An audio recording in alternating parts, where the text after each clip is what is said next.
Welcome to Jesus with Joy. I am Joy. And this is my longer video about creating my channel. It's longer because it just talks about why I'm doing it and some of my journey in doing it. I'm so very grateful for my journey. 2 years ago, I was popped awake and I saw my light body and I started searching for answers. And I was very lucky because I had a guide and a friend that was there that I could sit down and close my eyes and meditate. And I basically could connect with him and ask him questions. It was amazing and wonderful. And I got more guides. And then of all the things I never expected, I started finding past lives. And I found past lives until I found a past life where I was alive when Christ was alive. One of the fallacies that some people have about past lives is they think if you're a woman, you're always a woman. If you're a man, you're always a man. And that is completely not true. And at the time of Christ, I've lived many lives as a man and a woman. I tend to incarnate on this planet about a man 2 out of every 3 times. I tend to favor being male more than I do being female, specifically on this planet. And females on this planet have a rough go of it. So we're just going to leave it at that. I have been a man that loves women. I've been a man that loves men. I've been a woman that loves men. On this planet, I've never been a woman that loved women. That's just not a vibration or a flavor that I seem to have appreciated and enjoyed, specifically on this planet. But I will explain more about sexuality and how it fits into the laws of the universe, because there's a law about masculine and feminine, because they're different vibrational energies. You aren't just any one thing. You're not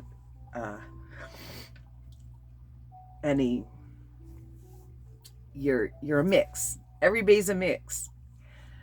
We all have a masculine and a feminine side, and it's just how much masculine, how much feminine, and are we in a female avatar or a male avatar, because they're literally wired differently. And the fact that we understand that they're wired differently, and yet we don't respect how and why they're wired differently and the purpose of the different wirings, and honor and respect them properly. In this society, we don't honor the female wiring, their needs. We don't honor their cycles. We basically shit on women in the American society. We expect them to get up and be like men and go and never have breaks or any timeouts or even have to work harder than men for our survival and our pay. And some of that is really the reason why my being that I am has chosen to incarnate as a man more on this planet than a feminine, because we don't honor the feminine on this planet. We just don't. We shit on women on this planet. We treat them like fucking workhorses. We tie them to a man. We tie them to a shit ton of expectations. We offer no support in the American society for pregnant and birthing women and women with small children. We give bullshit handouts from the government that are almost abusive. Okay, you can't go get a real job because then you lose all your support, and you can't go get a job that gives you enough money to pay all your bills. And you end up in some kind of semi-abusive relationship with the government to try to survive and take care of your children. We really shit on women in America. And we have no honoring for pregnant women in America. We treat them like fucking pieces of shit.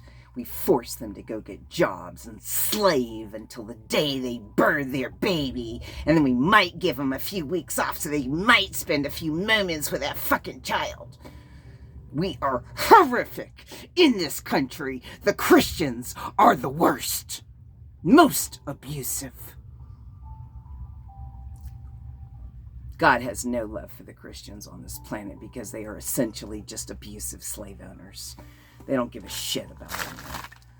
Okay, that's the bottom line for the Christianity on this planet. It's not about love. It's about ownership and their bullshit made up God that they want to enslave us to. It's not the creator God that created all. It's a man-made God that they made in their image, which is a bunch of rules that they created out of their bullshit. Christ taught reincarnation. The fact that the Romans removed all that from our knowledge and our truths is something Christians don't care. They don't care about truth. Christians care about a book that has been changed so many times there is not a human alive that actually knows. That's what God tells me. And God's shown me at least 10 or 15 times it's been changed. From the fact that for 300 years, the Romans killed all the Christians that knew the truth and burned all their scriptures. On top of the fact that they didn't have any good record-keeping stuff. What they wrote on didn't last 5, 10, 15, 20, 30 years. They didn't have ways to store things like we do. That things that are used daily, that are written on and read on a regular basis, are preserved. Their only way of preserving it was to recopy things over and over and over again. And on one hand, it was good because when the Romans burned stuff, the people that copied it could try to write down and remember what was written. But basically, by the time you got 300 years later, we had no original texts from when Christ was alive. There were already 8+ factions of Christians. The Romans did not decide they were going to get baptized. Roman Emperor Constantine I was put in place by his father in a position. He was a general in the army. He had made a name for himself for the Roman Empire, which is why he was elected emperor. His father was a notable senator in the Roman Republic, and he was well known, and he was popular, and he was the kid of a popular senator, and he got elected emperor. And he was a general in the army, and he kept expanding the Roman Empire. Well, the Romans had just spent 300 years killing all the Christians and persecuting them, torturing them, stealing their lands and burning all their shit. So, what did they find outside their borders? Oh, all the Christians they've been killing. What was left of them? And the problem was some of those societies, some of those communities had been established for several generations. And they couldn't keep coming in and killing all the Christians because then they wouldn't have anybody to pay taxes. So they decided to get baptized and organize the Christian religion for us. Yay! And they like to tell stories about how this great Roman emperor got baptized and wrote the Bible or put the Bible together, had a bunch of councils. Okay, so they had a bunch of councils and they had a bunch of men and they all voted on what should be in the Bible and what shouldn't. And regardless of what they decided at that time, over time, the Roman emperors over many time periods imposed their rule into the Christian law and basically took out the things out of Christianity that they didn't like. And the Catholic Church then continued on with that. Christ was married. In heaven, this book, the Bible, is the King James. The Bible is in historical fiction under comedy, because this shit ain't real. God laughs like a goddamn loon when I read this stuff to him. Okay, I'm sorry for swearing, but it is just so, like, I read parts to him and he's just like, seriously. Okay, they took Jesus's wife and made her a whore. They took out many lives, which is the whole understanding that we're immortal and we live forever. And continued on with whatever dogma they wanted. So this is not supposed to be my video on the Romans and the Christian history, but I'm going to continue just briefly here. Through a series of different councils over the first several hundred years of Christianity, much of the doctrine of the church was changed. Generation by generation, they changed the doctrine little bits by little bits. By about 700-800 BC, beating your wife in some areas of the Christian church, and in England, that was one of the areas, began to spread through the churches as a requirement. You had to beat your wife every Sunday night before Mass on Sunday, so that her sins of Eve could be redeemed and she could have forgiveness. And that went in many churches. And I found sermons written in the 1200s and 1300s at the end of that cycle of several hundred years of beating women as part of the Christian religion, that you had to beat your wife every Sunday night before church. There were actually laws, and some are still on the books in America, somewhere on the books in the 17 and 1800s, saying you can't beat your wife past 10 o'clock on Saturday night. You had to stop at 10 o'clock. No more wife beating, because you had to be done by 10 o'clock, because we all got to sleep before church. Like, those are little laws passed in our country. That's how common wife beating was, and expected, and part of the culture and society. Women have been kept down on this planet horrifically, and the Christian church has been a huge part of doing it. They are all about keeping women down. Christ taught against circumcision and tried to stop that practice, and it is one of the most horrific things. It is more horrific to God that we circumcise our men than abortion. Abortion is less horrific and less vile to God and less sinful than circumcising your child. Just so you're clear when you're talking to the Almighty Creator of all. Because when you circumcise, you alter their avatar for the rest of their lives. Physically, energetically, emotionally, you imbalance the males on an entire planet by doing it. And that's why this book is under historical fiction, because Christ taught against much of the Mosaic laws that had been adopted at that point. And we stitched them back together and called it Christ's truce. And we teach judgment and punishment and pain and guilt and shame in the name of Christ. And that is all lies. Christ didn't teach none of that.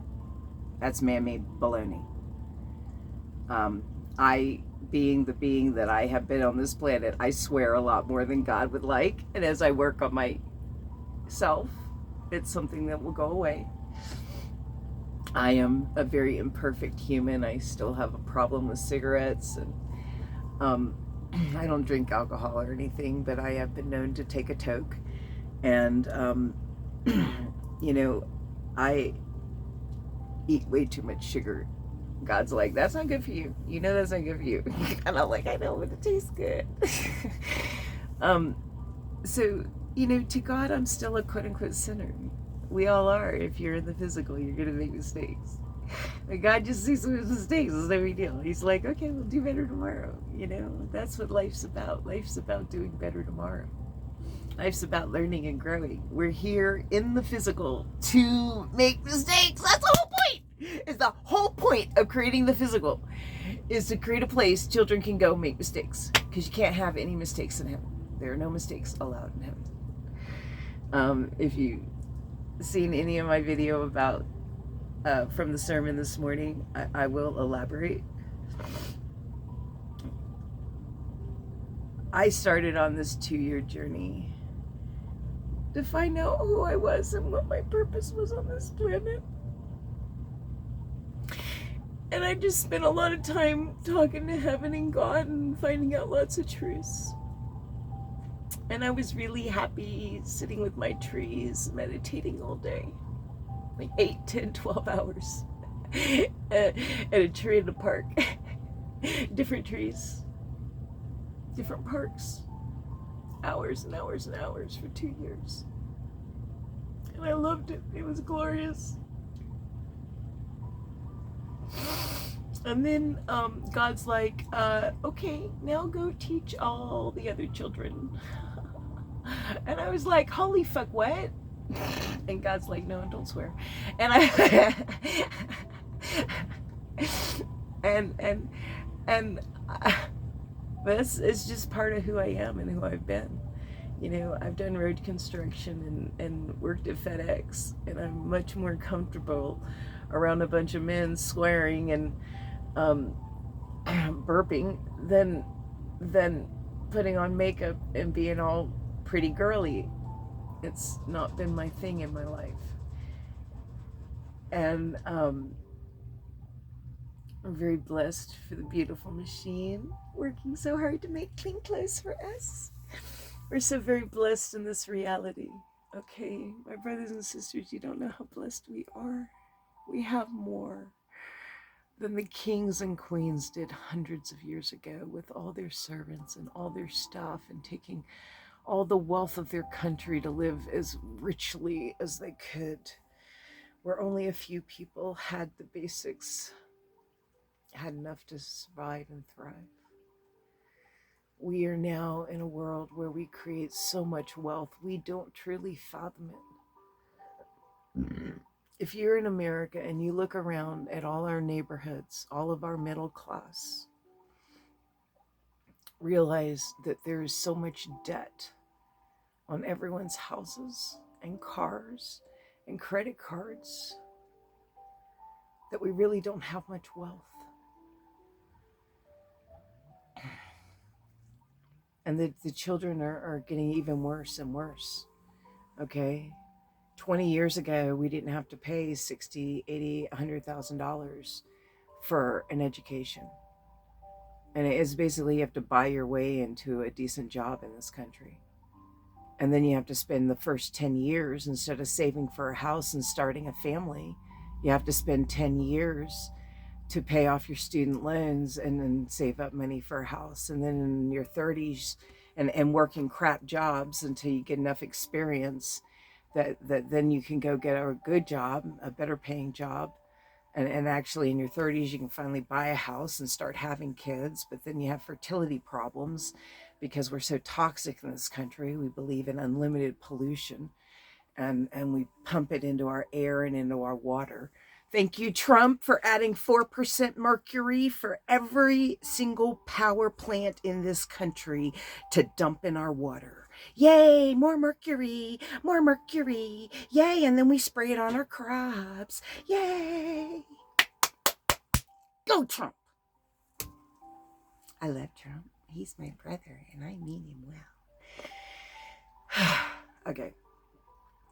So I started this journey not to change the world. That wasn't what I wanted. I just wanted to know what I was. I was a light being in a body. That's all I knew. I knew that for a fact. For a fact. Like gravity.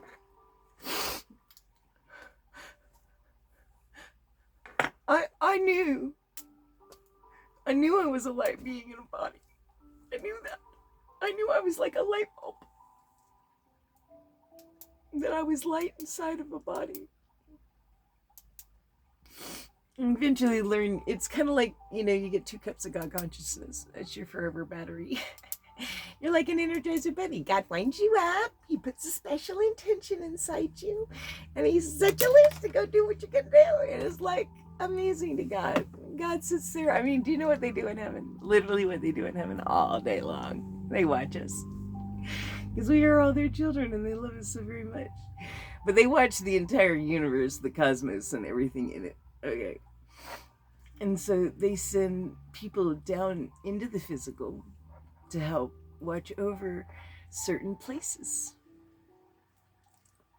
And this is where our beloved brother comes in.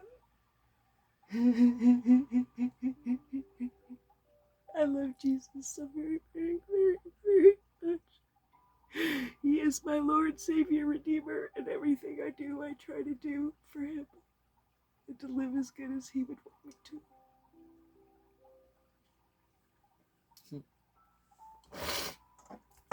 Anyway,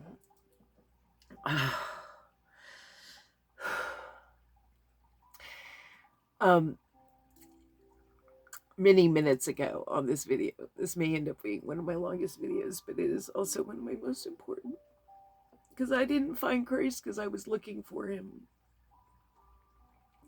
I didn't go looking for past lives because I was bored. I wanted to heal the reasons why I was having so much trouble attracting wealth into my life. And I found some really, really traumatic female lives. Specifically, my male lives didn't seem to do nearly as bad as my female lives. But I was a black female slave in this country in 2 different lives. We didn't live long lives, okay, guys? And we were very, very abused.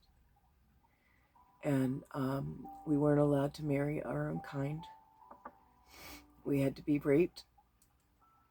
I specifically remember one life. You have to imagine me a little black girl with fuzzy hair, okay? I just, like, you just tied it back all the best ways you could with what you had. And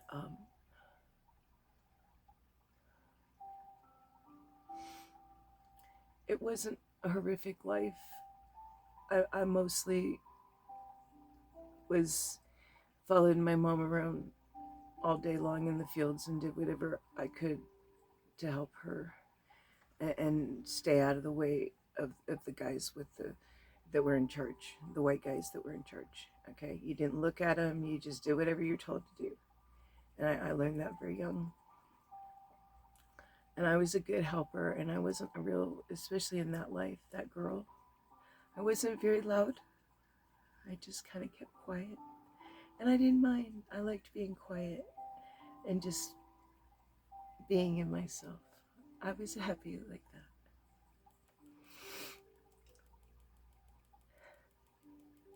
And when I started my period, that's not what we called them. My timelies. I was sent up to the big house. I'd never been to the big house. I'd never been allowed to go to the big house. I wasn't even allowed to talk to the people in the big house. I knew who they were. And I went to the back door like I'd been told.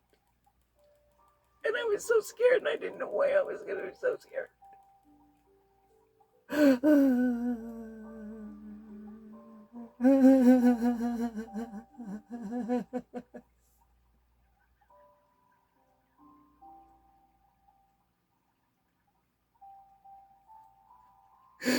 And they gave me the cloths for my to collect, to take care of my.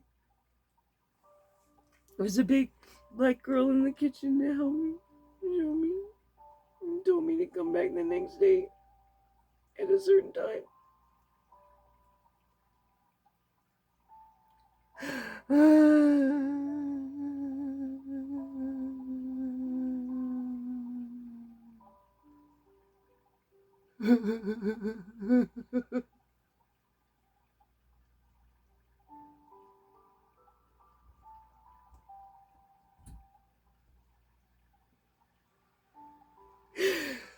I'm I'm so sorry. I'm so sorry. It's just so real.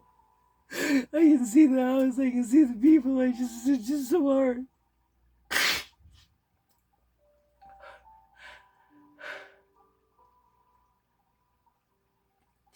Anyway, so I was raped the next day by the owner and master, and I was stripped naked and beaten and raped by the men and told who was allowed to rape me and who wasn't. They did not call it rape.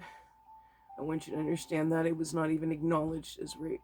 It was part of my duties. I was a slave, I was owned, and they owned every part of me. And I was never allowed to do that with any man my color. I was only allowed to let the white men rape me.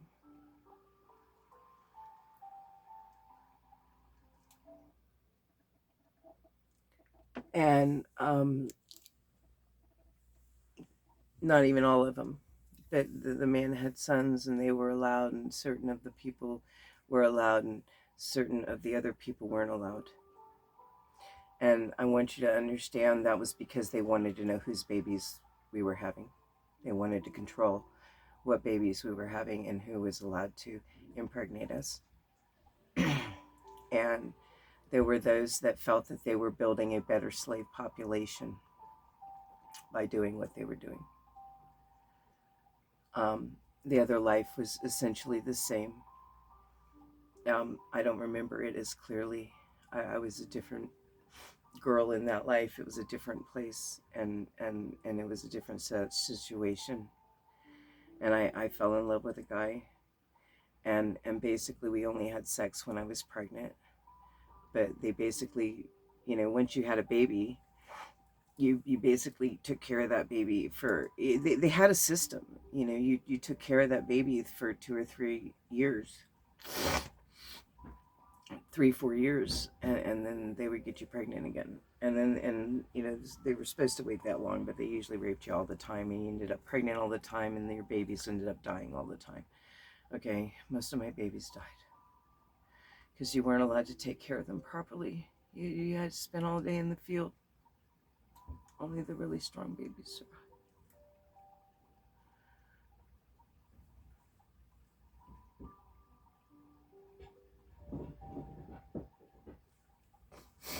And so I went into past lives. I went into past lives to heal this trauma that I was feeling in this life that didn't really make any sense. It wasn't logical based on my life. I had never been raped or had real abuse. I'd had a little bit, but never any kind of real sexual trauma and abuse compared to a life like that, where you were just raped your whole life and beaten and did whatever someone else told you to do.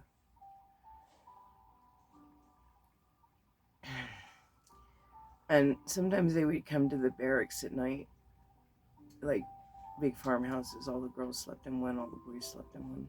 They didn't let us sleep together. And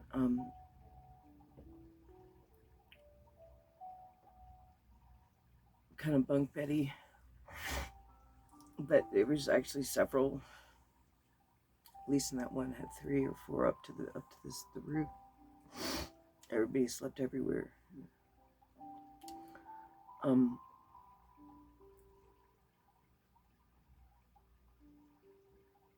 You didn't live long lives. And sometimes they would come to the barracks at night and rape whoever they wanted. But they didn't wait.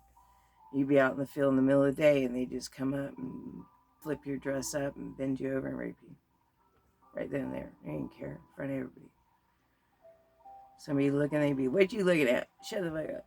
Beat somebody. That's what slavery was like. That's the truth of slavery.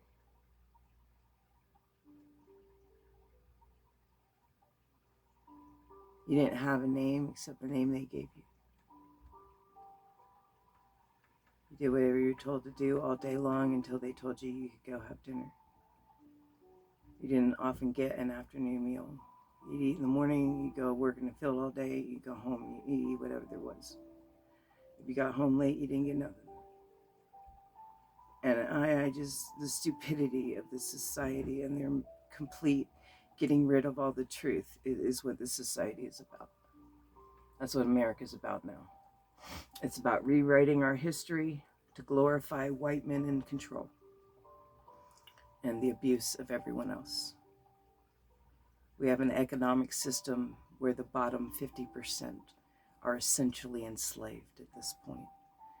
And we believe the number one thing we need to do is give more tax breaks to the wealthy. Ooh, ooh, ooh, ooh, ooh.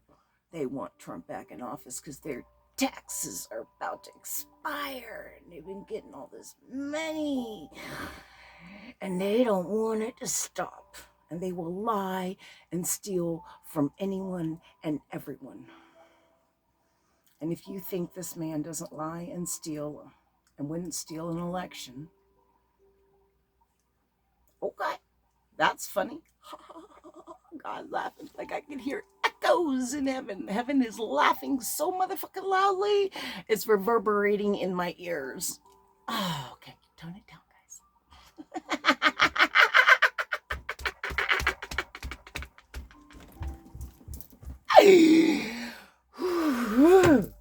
Yeah, gotta let it out me. It helps heaven calm down if I let it out of me, because I'm the one that gets them started laughing in the first place. They know I shouldn't talk about that shit. Gets them laughing like a motherfuckers.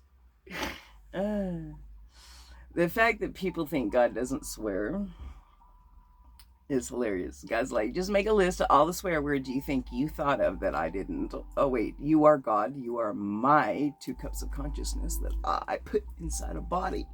So you are me. And if you said those words, then that was God swearing. So it like, and write down all the words you think you've said and thought of that I haven't already said and thought of on 1,000 other planets already. This is not the first time English has ever been spoken. However, the idea that English is the predominant language throughout the universe is not correct. It's funny to God though. However, there are humans on others. The DNA that was seeded on this planet is seeded across the galaxy. It's just part of the design of the code of God in the universe. It's coded in the universe. It's hilarious. I love it. I love it. I mean, the whole design of God is beautiful in perfection. The whole design of the universe, especially from God's point of view. You know, you talk about 30,000 feet, you know, try 300,000 million gazillion, can't even understand miles. And yet, as close as right here. Right here. You touch your nose, you're touching God. You know why? Because God poured his consciousness into you. You're 2 cups of God in a body. 2 cups of heaven made manifest in the flesh so you could grow and learn. We are all children of God. And God loves us so much. Heaven is so much love. So much love for all of his creations, all of his beautiful designs across the cosmos. More beautiful, more amazing than you and I can conceptualize. And I'm staring at myself because my screen is over there. My camera's over here. I just got a camera that's here instead of there. Anyway, I will. You guys, I was going through my past lives and trying to heal some of the sexual trauma from my past and heal some of the pain that was just inside me every day, being alive. And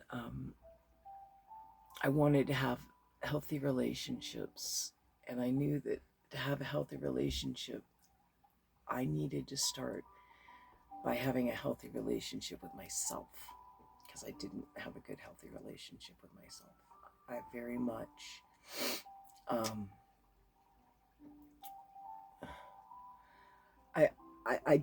I grew up in a Christian home that was semi, abusive.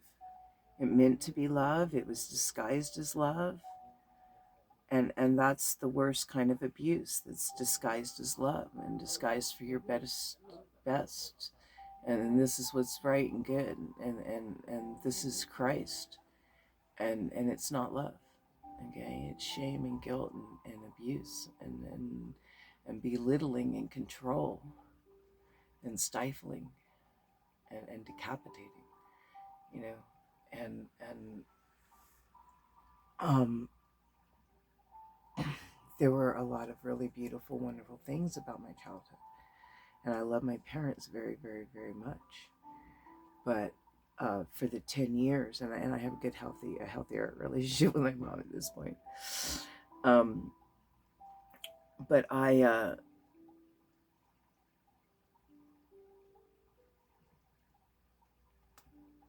I, um,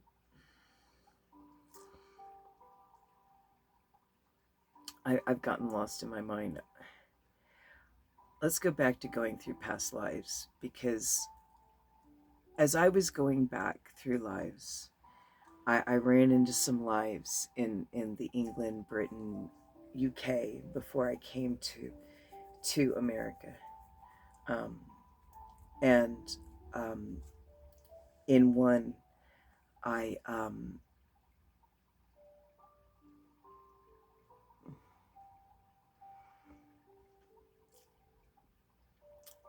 I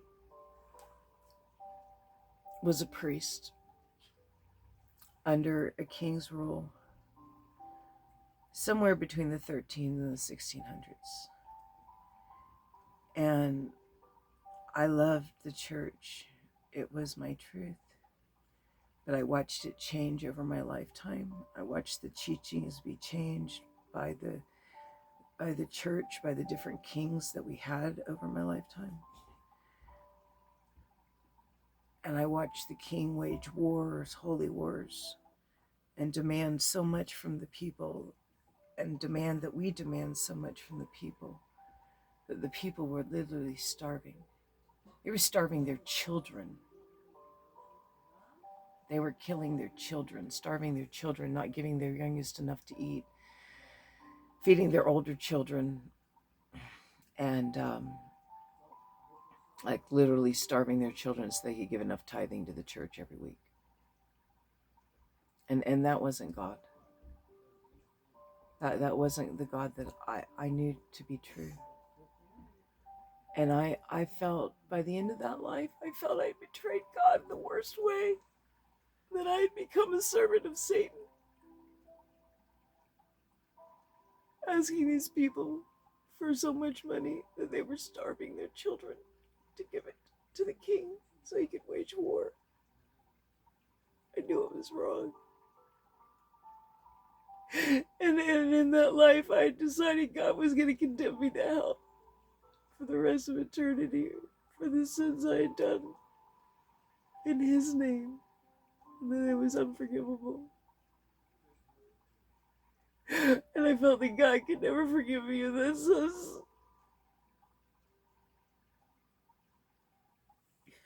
Which, of course, He can, because it's all an illusion.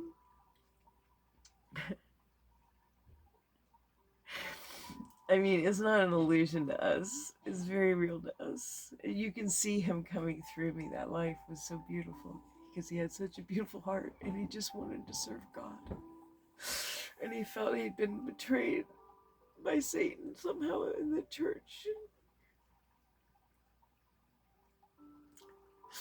God knows your heart. God knows everything. God is you.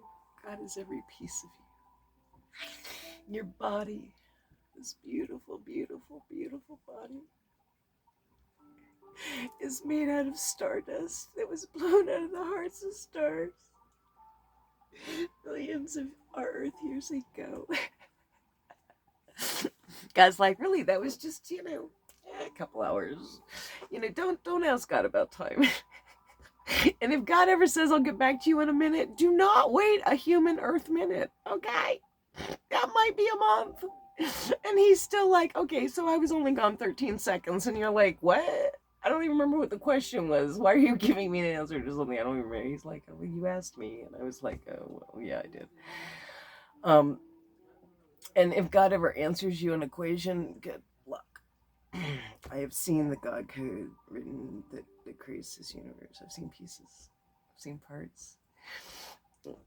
I've seen kind of the entirety of the whole. I have the conceptual understanding of the entirety of the whole program, and we call it code because it's equations, but it's also encyclopedias, and it's also the entire code for the entire way the universe works.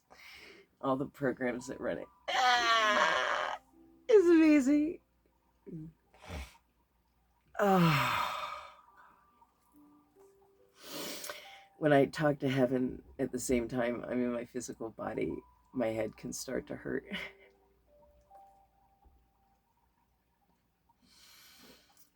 As I went back through past lives, because this is the story of how I found Jesus and why I'm doing what I'm doing. The short version is they kicked me out of heaven until I went and did something for him. God's like, will you do me a favor? Don't ever say yes. Actually, it was Jesus. It was Jesus. It wasn't the quantum guy. It was Jesus. And you know, instead of sitting around under trees all day, okay, we're just gonna kick you out. No more books. Like after you read 3 or 4 books in the library in heaven, or you go teach somebody something, then you can come back and check out another book. No more books. I can go check the books I've already checked out again. Double check things, look at things, try to see if I understand more. I know where the God code is, so it's not like I can't go look at it, but that gives me a heck of a headache too. Oh my gosh, like for days. I'm still learning how to ground that energy. There's so much of it. There's so much information you intake looking at that is just like, oh God, throw me out of my body. I start malfunctioning. Like my programming that runs my avatar, when I get so much out of my body, starts not working right. Because outside, we only think in words inside a body that can make words. When we get up there, everything's telepathic. It's all energy. We don't use mouths and vibration like this. And when I get so far out of my body, I start having problems talking. It's funny to me, God. But I went through that priest life. I went through another life earlier on. I was an earl's 3rd son. The first son got all the wealth. The second son, the father had a merchant type business that the second son got, and got parts of a business that the father basically helped him set up, and well, he already was there, but they built up more of it. And I was the 3rd son, and my mom had already decided when she was pregnant with her 3rd child that if I was a boy, I would go in the seminary. I would serve the church. It was a noble and honorable thing for the wealthy to do with their sons, especially sons that were further down the chain that weren't going to inherit the wealth. And there was power and money in the church at that time. And the wealthy gave a lot of money to the churches. And so putting their sons in the churches and also putting them in positions of power within the churches was done. It was just part of the society. So my mom decided that if I was a boy, I was going to go in the seminary. And because they always knew that, I was told that from a very small age, and I was always kept away from girls and taught that girls were wrong and naughty and all that stuff. Well, that just makes a boy want them more. And there was rampant belief and repeated understanding that if you had sex before you went to seminary, the priests would know, and you would be thrown out. So I never had sex, and I went to seminary. It was, we would think young boy, young man, 14 to 16, definitely. It was that age range. And we learned to read and write. I already knew a little bit. My mother wasn't literate, but my father was somewhat literate. And he wasn't really good. My dad had a guy.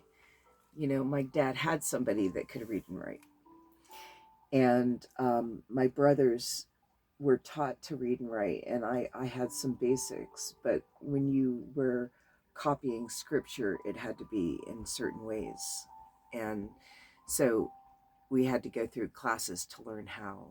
And because a big thing that was part of the church's duties was to make copies of the Bible every year. That's how we had copies. The way the first thing you did at seminary was the first year was make your own copy of the Bible. And I don't even know that you finished it the first year. Maybe you finished by the time you were done, but you learned to copy and you learned to write the way they write, and then you had to make a copy of the Bible for yourself. And every day we would show up and we would be copying certain pages, and you didn't have your own Bible right here next to you.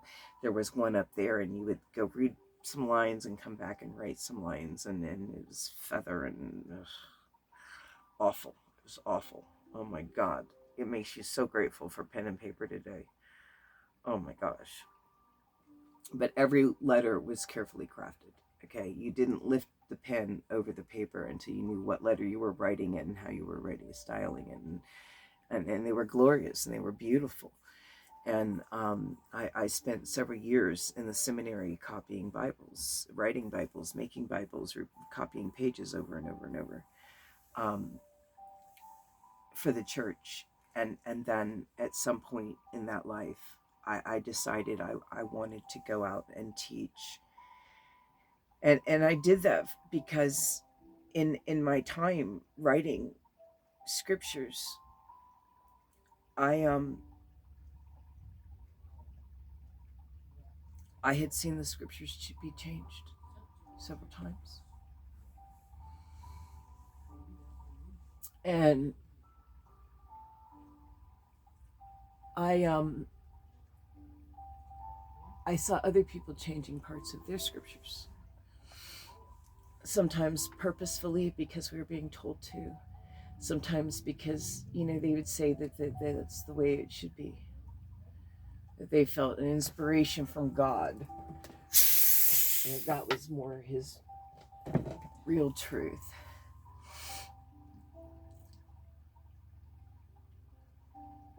That's my activated apple juice.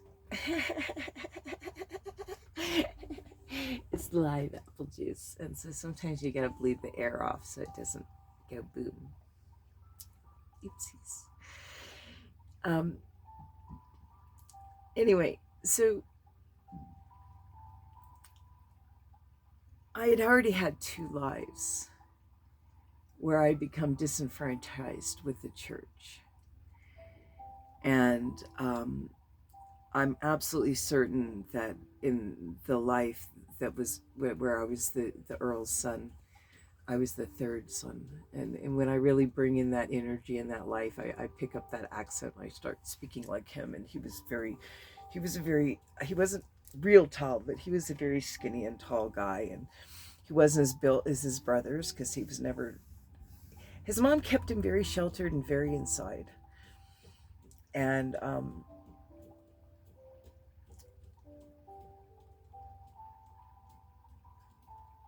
it just was his life, that life.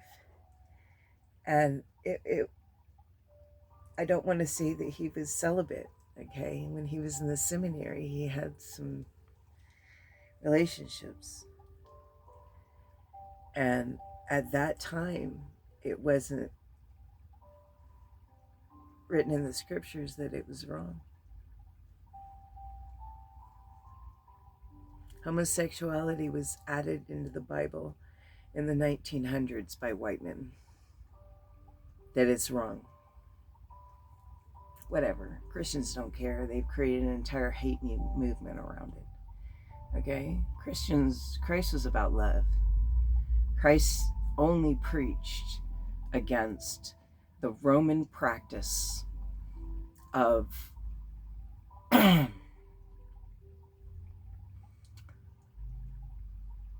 indoctrinating young boys into their political and social practices in a sexual way. That was wrong to Christ, and he taught against that.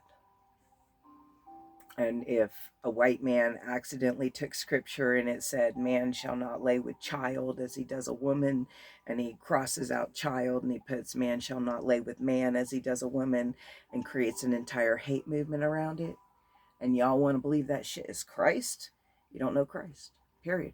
Christ would not hate anyone for any reason, period. We're all God. Every one of us is a manifestation of God. There is no one that's not God. Period.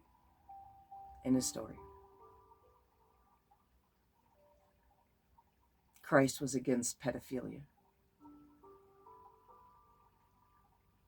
And the entire hate movement is created by the Lord of the Dark. The Lord of the Dark. Yeah. Hey.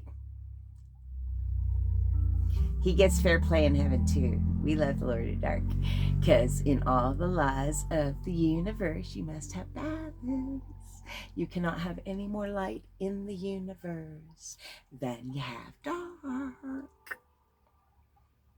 So, after Christ left, Satan got 2,000 years. We use the term Satan. It's like a convenience store term, you know, a bubblegum name is a generic name. Okay, there's a whole team dark. Lords of the Dark. And after Christ left, they did their best to get man to change that book as much as possible.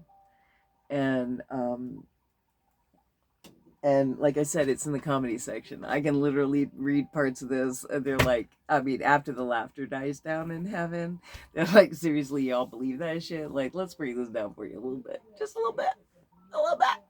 Give you some critical thinking skills about the Bible and how to understand and interpret it. We'll have a class on that. Because God thinks it's funny. God thinks it's funny is all the heck. Okay, I will say God loves funny as fuck. He loves that. He thinks that's funny as fuck. To say funny as fuck. And so I'm smoking right now, and I'm just going to apologize to everyone because it's a sin, and I know it, and I apologize. God doesn't like me to do it. And I'm getting better and better and less every day. But this is a really hard moment for me. Because as I went back in time, I went through several more lives as females being slaves. I was a slave a lot as a female. It's no wonder I don't like being a female on this planet. I had not some lives that weren't, but a lot have been.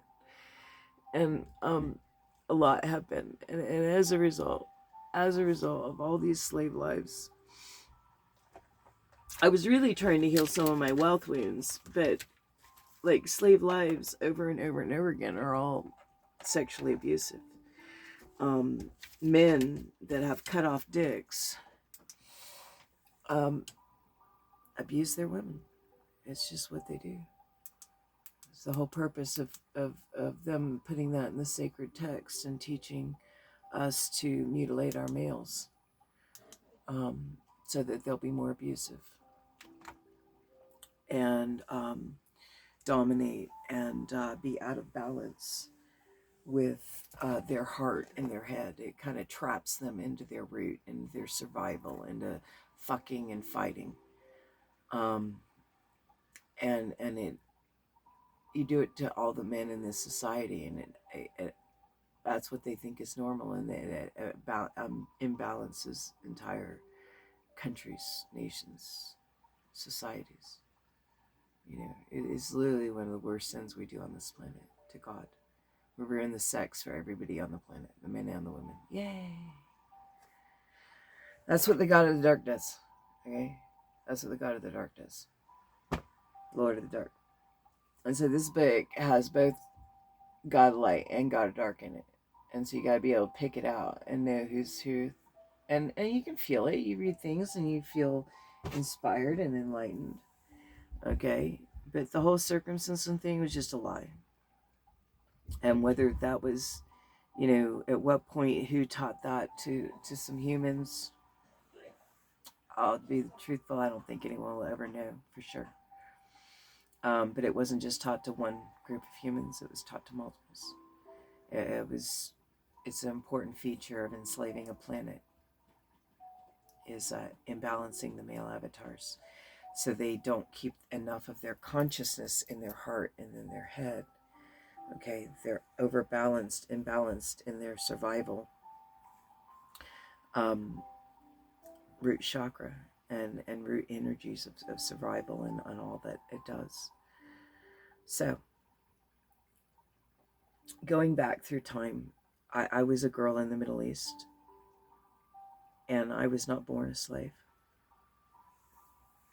I wasn't real pretty, but I was cute, and I wasn't very old, 7, 8. But that's when men start looking at girls. And my mom would send me to the market sometimes. When you're a kid, you work, okay? You get up, you help your mom every day, you help your dad every day, you do whatever needs to be done. You didn't just go play, okay? That's a fallacy. And I did whatever I could do all day long to help my mom. There was always lots that had to be done every day. It was just the way of life. You had to go get water, and you had to go do this, and you had to go do that. And when I was small, I went everywhere with her, but I was bigger, and there were certain things I was allowed to go and do by myself. I look down a lot because when I get into these slave lives, a lot of these beings were not allowed to look up at their enslavers. That was a thing. And that energy comes through me a lot when I'm talking about these.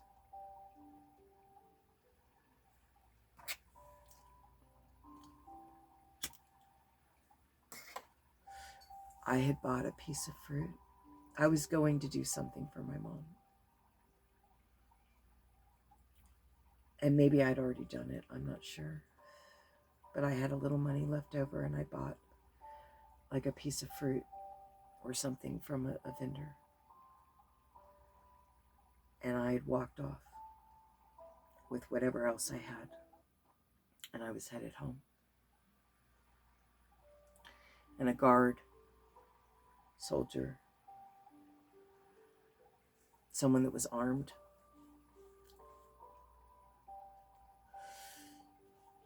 and there was more than one of them together, grabbed my hand that had the piece of fruit in it, my right hand, that I was eating, and declared that I'd stolen it. And I told him I hadn't, that I'd paid for it.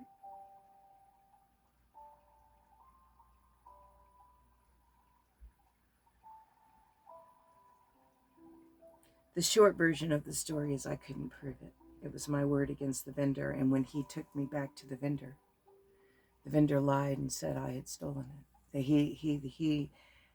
he didn't see me pay for it. That's what he said. He didn't see me pay for it, and that I hadn't given him any money for it, and so he must not have seen that I'd taken it, and he lied, and everything I had was taken from me, and I was put in prison. I was put in jail for being a thief. And my mom and dad were poor nobodies that had no say. They knew I hadn't stolen it. They knew they'd given me money.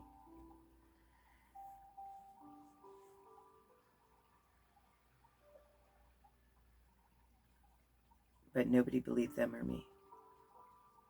There was no such thing as lawyers, or not that I was aware of. And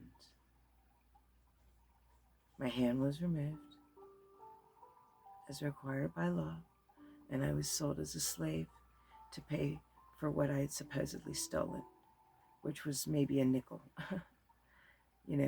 And the thing was, I mean, that's the part that I don't understand, is I didn't steal anything of value, and my parents could have paid the fine, but they wouldn't let my parents pay the fine. I had to be punished.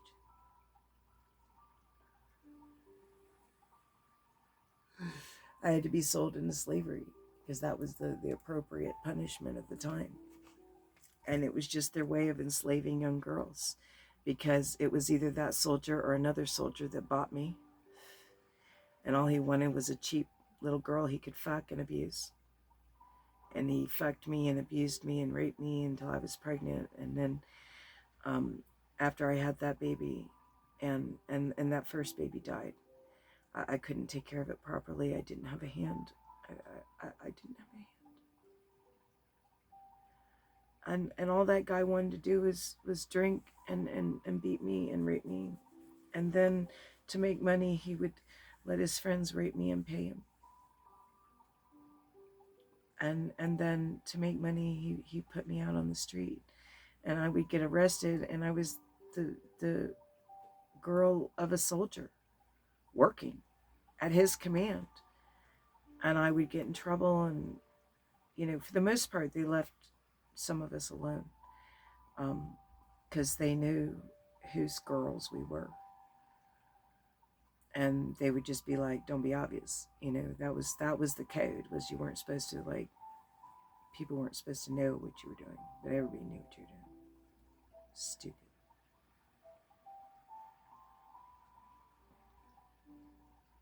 And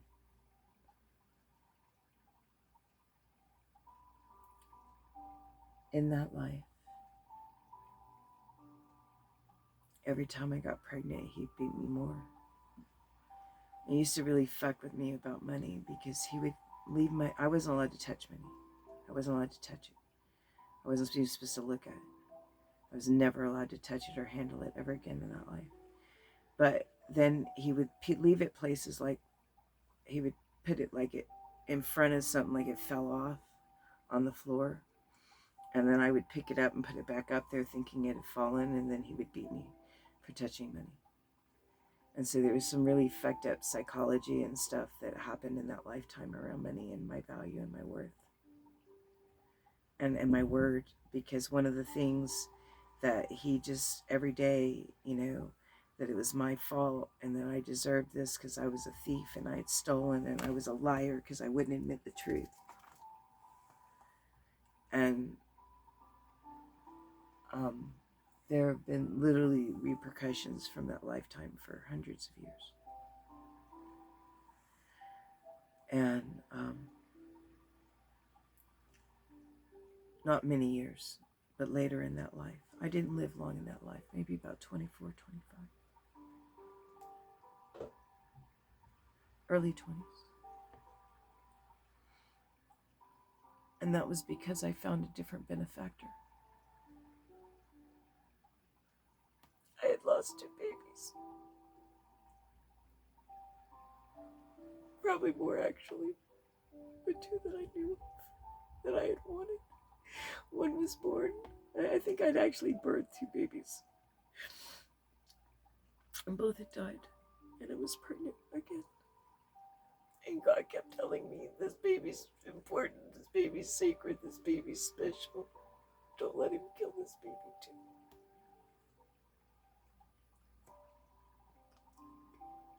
And when I started my labor, I ran. I ran and I ran and I ran to a wealthier part of the city, where I knew there was more wealthy people. And I followed some servants back to a house.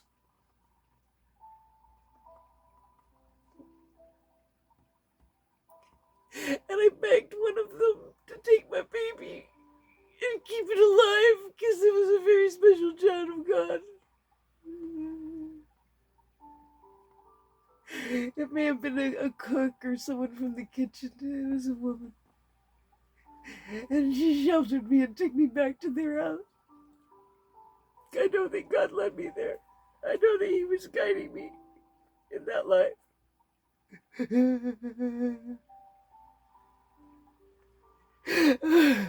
I was so desperate. I asked them just to hide me for a few days so I could have my baby, and if they would just take my baby, please raise my baby. Save my baby.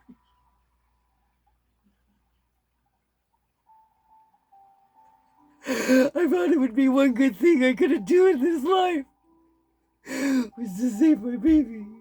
For God, because God wanted me to. And they took me. The lady was really, really caring. She didn't just see me as a street urgent dirt trash. And she really understood I didn't care about myself. All I wanted was for her to save this precious baby. That I knew I was having a boy. God had told me I was having a boy and I needed to save him. And boys were prized. And I told her that I would have a boy and she could raise him as her own. And I was telling this to this cook from the kitchen. And they took me to the lady of the house. Apparently, they had not been able to have the children that they wanted in their life. And I'm not even sure if she was married anymore. I think she was older and that her husband had died. And they had what children they'd had. And not that they hadn't had any boys, but another boy was always a prize. Okay, and in these households, part of the way you grew your household was by having your servants have more children. And they were willing to shelter me and let me have the baby. And if it was a boy, she promised she would give him a good life. And I was so grateful. I was so grateful. I was so grateful.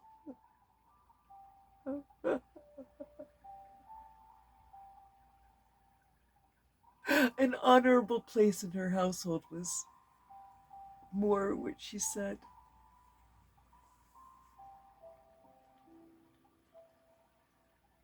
That he wouldn't be a slave was all I cared. That he could be a servant, that he could be born free. That he could have a choice in his life. I knew that my would probably kill me when I got home. Because I'd been gone for several days. I had the baby. And it was a boy.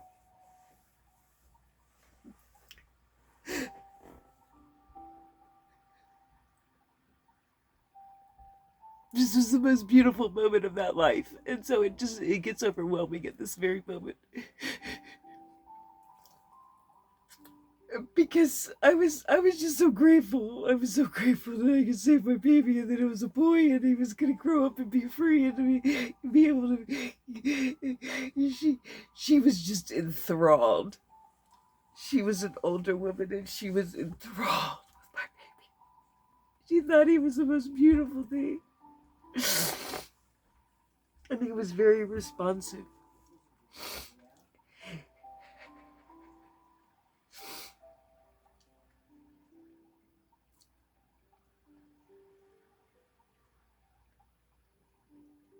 She asked me to stay in her household and be her servant. And she paid off the man that bought me. And he was enraged. She sent a servant to his house with money to buy me. And at first he was happy to have money. And then after a couple days, realizing what he had lost and that he could not replace me for the amount of money they gave him, even though it was much more than what he had paid for me, he was enraged and he wanted payment for the child, and he showed up at their house and made a bad scene and demanded to see me. And they protected me. They did bring me there so that I could tell him, because he kept telling him that's not what I wanted, that I wanted to go home with him. And I said that I didn't, that I wanted to stay there and raise my baby. And he got so angry. And they protected me. And they made him go away.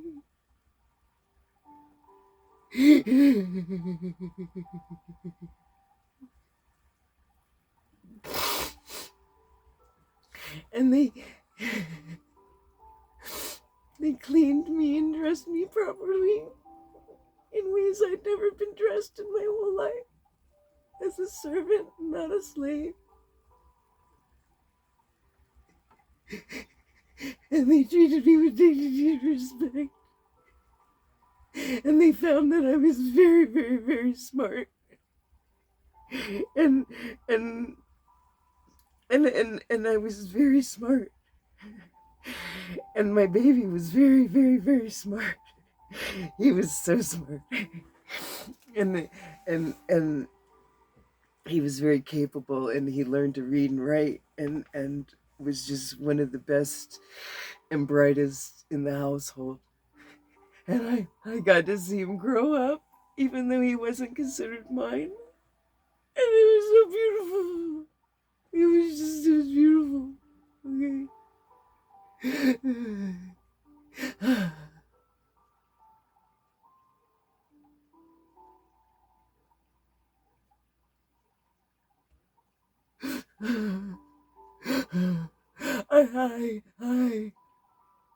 I didn't live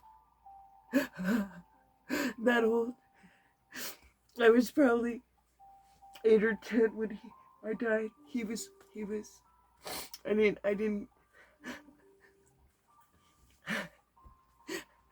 I had sustained a lot of abuse, and I had different health problems as a result.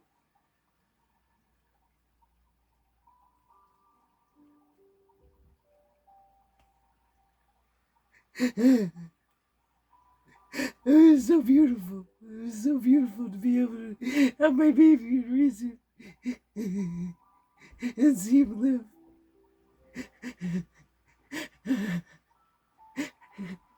And be able to see him grow up, even though he wasn't mine.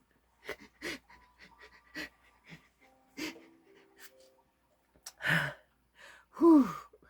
I have to come back into my body, into this lifetime, because I get so plugged in to these other lifetimes, these other pieces that I've been. You're never the same person that you were, and you'll never be the same person that you are now again. You're a completely unique you, and you have different beliefs and ideas about what's right and wrong in every lifetime. And I begin to understand that you're very much programmable and able to be shaped by the world and society and the belief systems that you grow up in. And I began to understand that going back through these different lives. Anyway, at some point, I was around Easter of 2021, and I'd been meditating for several months, and I found Jesus. He's so glorious. And I remembered a life that I was a little boy in the Middle East. And people will be like, why do you have all these traumatic lives? Not all of us do. And the thing is, you don't remember all your lives. A lot of times you only remember the traumatic ones that need healing, or the important ones, or the ones you go looking for. And I kind of went looking for this one in that I just knew I had to have been alive. When Easter came around and I was thinking about Christ and Christianity and the many lives, I knew that I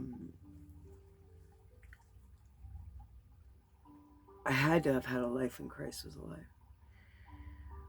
And I basically went looking for it.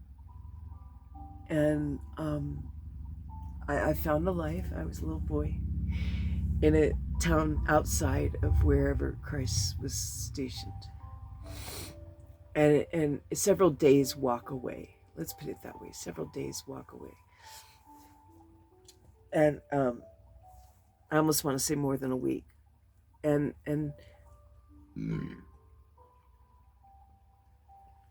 so Christ had come through our area at a time when I was too young. And Christ would preach to the masses, and his apostles would baptize in mass numbers. And like one of the scriptures where it talks about Christ feeding 5,000, Christ like, well, we baptized thousands. That's how we knew how many people were there. They would write down the men's name, and see, men had to agree. A wife couldn't decide to get baptized. Kids couldn't decide to get baptized. Men decided everything in that society. And Christ knew what and who he was dealing with and how to work. And he would gather masses around of men and women and children and preach and heal. And his disciples would heal. His apostles would heal. He had quite large numbers of people going with him after a short time. And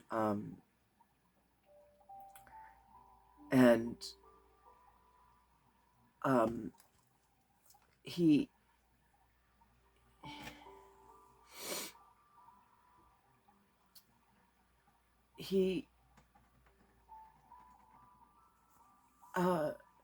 wouldn't like when they say he fed 5,000 people, he alludes to it was more like he baptized 5,000 people got baptized, and they'd been there almost for several days, and there were so many people that had basically run out of food and stuff and come from wherever they'd come from to see Jesus and get baptized and stayed overnight. And like the scriptures don't tell the stories right. They've been very altered from the original texts, and that's why he did the thing with the fish and the bread. But he's like, that's what they made the whole passage about, was the bread and the fish. It doesn't even talk about anybody they baptized. It doesn't talk about all the people that got healed. The passage is just as long as the passage about the death of John the Baptist. And the death of John the Baptist, oh my goodness gracious, God laughs like a loon. Oh my goodness. He's just like, seriously, y'all buy anything. He's just like, okay, first of all, was it written in first person or second person or third person? Was this a letter by an apostle written to somebody? Where did this come from? And it's just a section in one of the chapters. It's almost an entire page, which is a pretty long section for a lot of their sections. And it goes into great detail about essentially getting the person that declared John the Baptist should be killed off the hook by blaming his wife and his daughter. Did any of that really happen? That's a good question. But supposedly his daughter did a dance so beautiful. The wife threw a party, and the daughter did a dance so beautiful that this person that was in charge of this whole city and an area, a mini king, offered her half his land or anything else she might want. can't imagine what that's going to be, but you know, we're putting on a big production here. I mean, if this is the way it really went down, it was all a big show. And the daughter goes to the mother and asks what she should ask her father for. And the mother says the head of John the Baptist. And so with great sorrow and regret in his heart, King Harold immediately ordered his soldiers to go to the jail and kill John the Baptist. Okay, that's literally what's in your scriptures. And you think some apostle or Jesus wrote that? Well, half y'all think Jesus was illiterate anyway. You don't think Jesus could read or write. That's fucking hilarious, because he could read and write many languages. Not just the languages of that country, because he had spent quite a few years traveling around the world. Okay, according to him. You know, after the 12-year-old thing, and he got thrown out. Anyway, so I got to know Christ in April of 2021. He started by showing me his original creation, which I will make a video about, being implanted in the Mother Mary, implanting himself in the Mother Mary, and how that went down, and about his birth. I've seen his birth from a couple different perspectives, from God's perspective, and I've seen some parts of his life, including the crucifixion. It's so glorious to God to watch that. And Christ just wants to say, Christians, take me the frick off the cross, please. Okay? You're looking at one moment in all of eternity. Like, that was something. I mean, yeah, it was like his final exam. Okay? To Jesus, it's like his 8th grade picture where his hair's sticking out funny and he's got a booger in his nose and a big zit on his forehead, and y'all want to immortalize that shit. And he's like, why are they doing that? That made no sense to me. That's my job application, people. I had to apply to get this position. And I can explain Christ to you in a multitude of ways, including how no one ever even has to hear his name. Because what was done between him and God. And we all get blessed by it. And we can choose to just be love. And to forgive everything and everyone. And be in love and peace and joy. And live our most abundant life. And you and I don't even have to talk about Christ. You know, all religions are man-made. Spirituality is God. You know, the I am that I am. And, you know, we'll have to create, you know, my God is like a rainbow.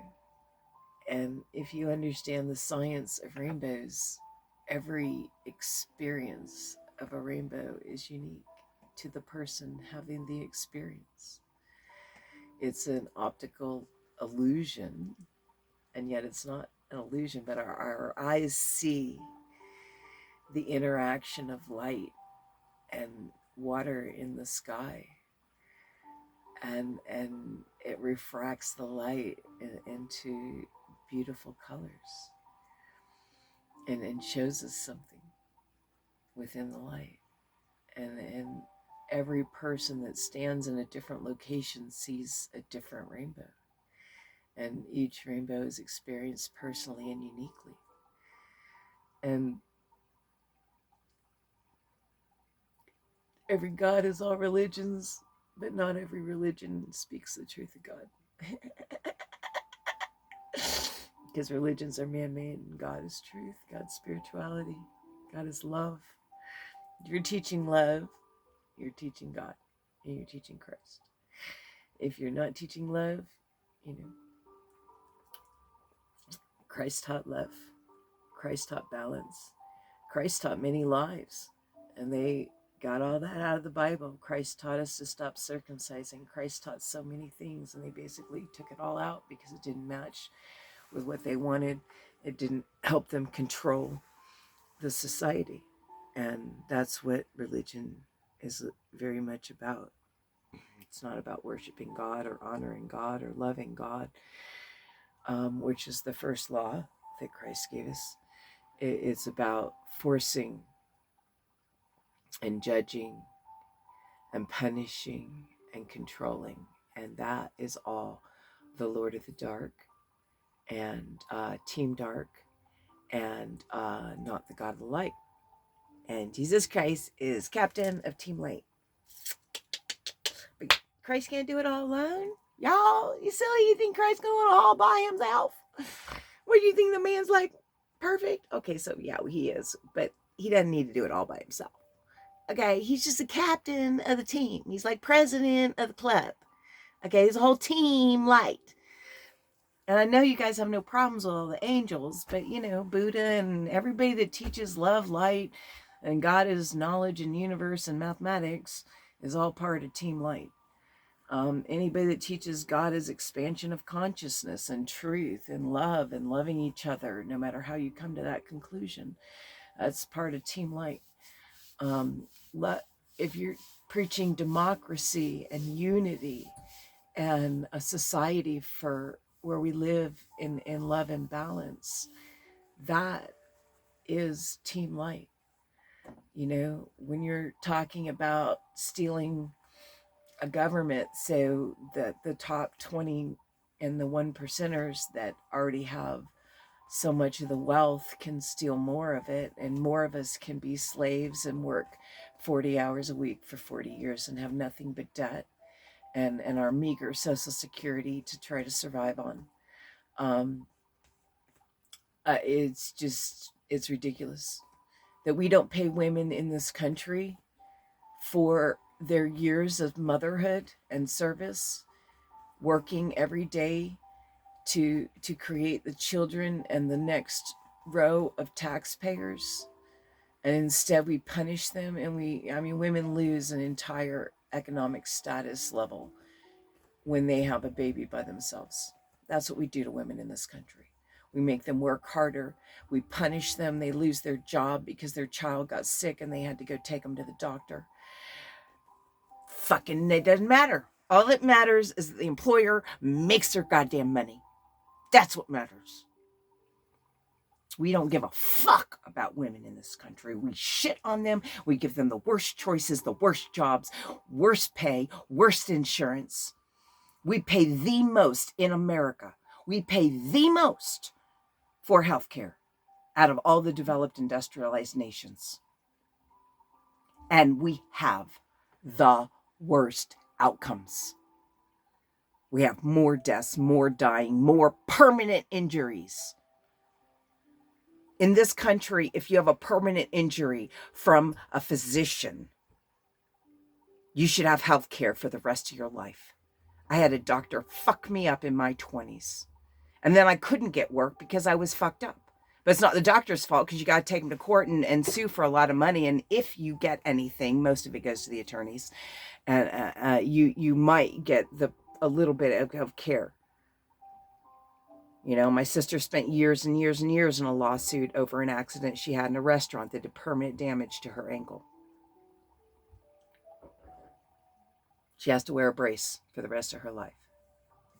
Whatever. We don't hold the people responsible, and we don't provide health care. How is she going to take care of that for the rest of her life? Get a good job. Be with an employer. And you're based on insurance. You got to pay insurance companies. The insurance companies making billions a year in profit off our backs. You don't think rape's gone from this country? They just turned it into financial rape. That's what Christians love. They love raping people mentally, emotionally. If you're lucky, you get fucked and you have a little sex with it too. Mostly it's just financial, mental, emotional. That's what Christians and Catholic Church is all about. Keep them down. Force our God down their throat so they can go to some fucked up version of heaven we've made up in our bullshit minds based on this bullshit book of lies. Yay! We're gonna shove Christ down your throat. And then we can all go to heaven because we forced you to be good. Anybody that thinks that's Christ doesn't know Christ. And you certainly aren't worshiping or serving Christ.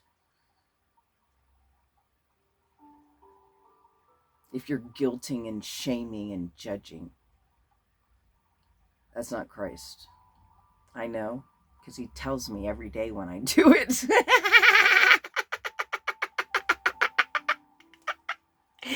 And the person I guilt and shame the most is myself. And I guilt and shame the people around me.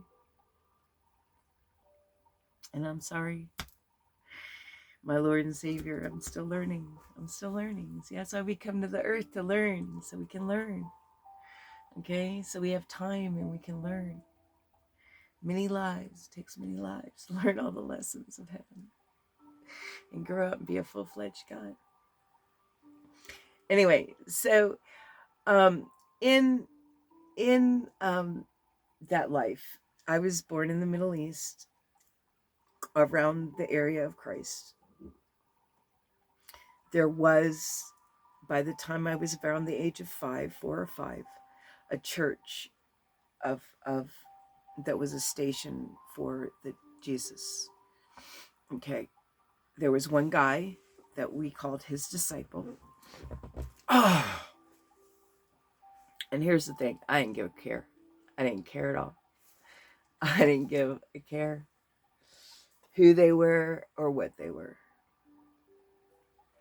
I had a deformed foot, and my family had thrown me away.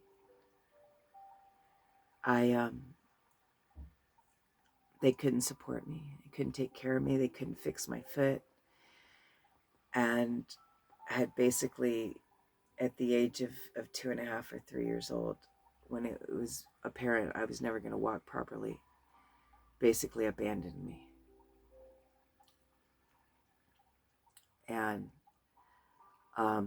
at some point, I found other homeless like me, boys on the street, and I learned how to survive a little bit. And we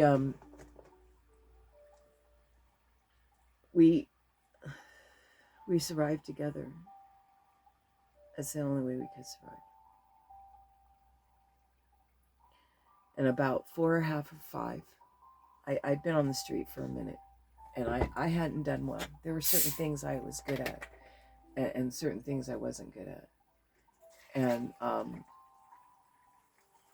in my little group,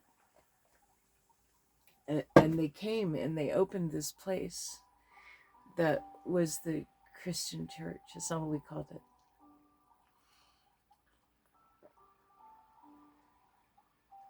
It was more like the Church of Zion or the Church of Heaven, or because we were all about creating heaven and being in love and learning that we were more than what we were. We didn't care. We didn't care what they believed. We didn't care about their truths or their religion or Jesus. We didn't care about none of that shit. What we cared about is they let us sleep outside their little building. Okay, we didn't have blankets. We didn't have anything. And we'd sleep outside in our rags. And in the morning, they would give different ones of us different chores. And they always had chores for me that I could do. They always found things for me to do so I could earn my worth. Ways for me to help. Even if it was just sweeping the floor of the room, or doing little things that I could do. And I often helped prepare the food for dinner. And we would all, there was always enough for everyone to have some food, because we all worked and we all earned ourselves. Okay? It was so important that we not be thieves and not steal. We wanted to be good. We did.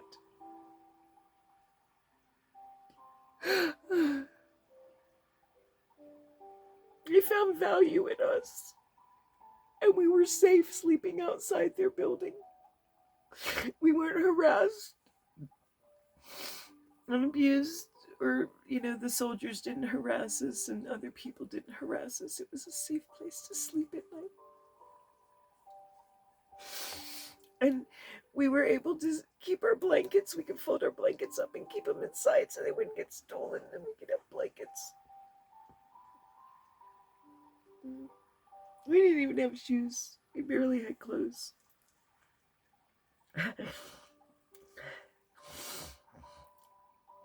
That this society is so ashamed and insists on us covering up so much, and some of these lives I lived where people ran around half naked all the time in the streets.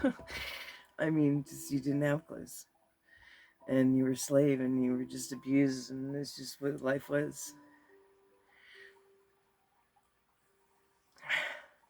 You didn't have shoes.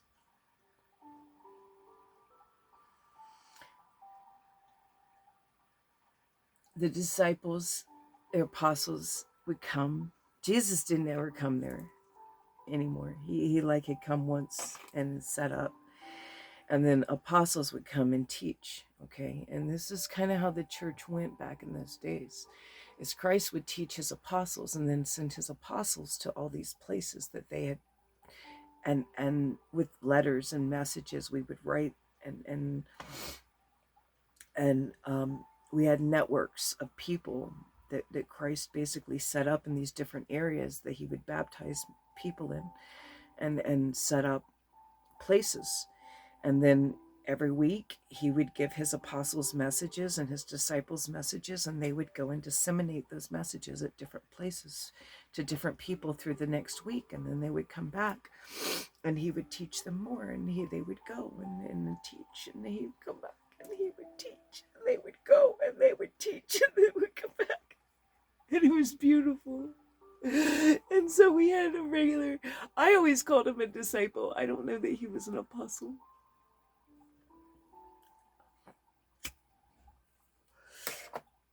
We were a little further away. It took almost a week, you know, like a day or two for him to get to where we were, and he would be there for a day or two and then he would go back.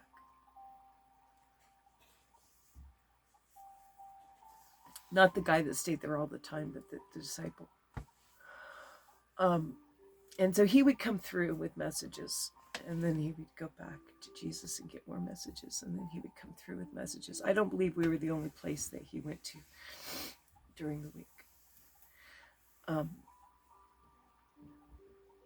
As I got older, he healed my foot. It wasn't that much older, but it just, at some point my foot got healed and I could walk and grow and develop normally. And I swore to him that when I turned 8 years old and I got baptized, I would serve Christ in the church for the rest of my life. I swore that to him. I told him I would follow him for the rest of my days. And he thanked me for my service. He was so gracious. He was such a beautiful, gentle heart, beautiful soul. And he had so much beautiful peace inside of him.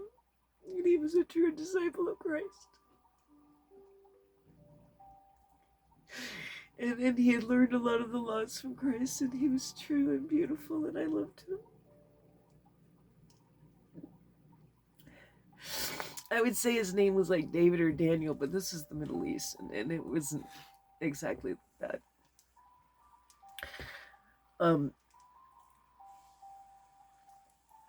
When I go back into past lives, I know they're speaking other languages, and I essentially understand what's being said, even though I'm not hearing the actual language that's being spoken. And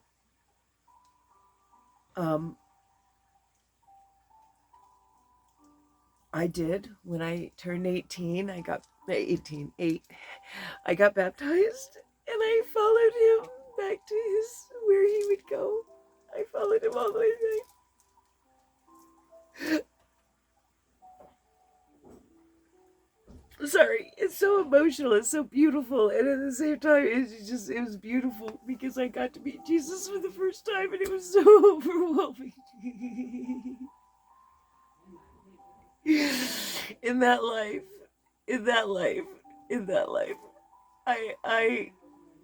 he was glorious, and he looked very much like in the pictures where he kind of glows. He was a little lighter skinned, and he had brown eyes and brown hair. It was lighter brown for that area and that region.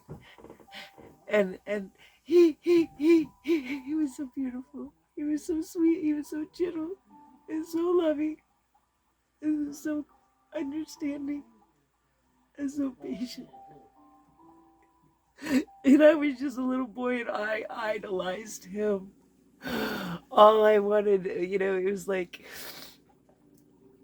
I knew how it went. I knew we saw Jesus, and then we went and taught, and then we'd go back and see Jesus, and we'd go and taught, and there were other things we did on our journeys that we had to do. Places we had to go, people we had to see, things we had to get and do. For the church and for Jesus. And it was Yeshua. It's not even how it sounded when they said it, but anyway.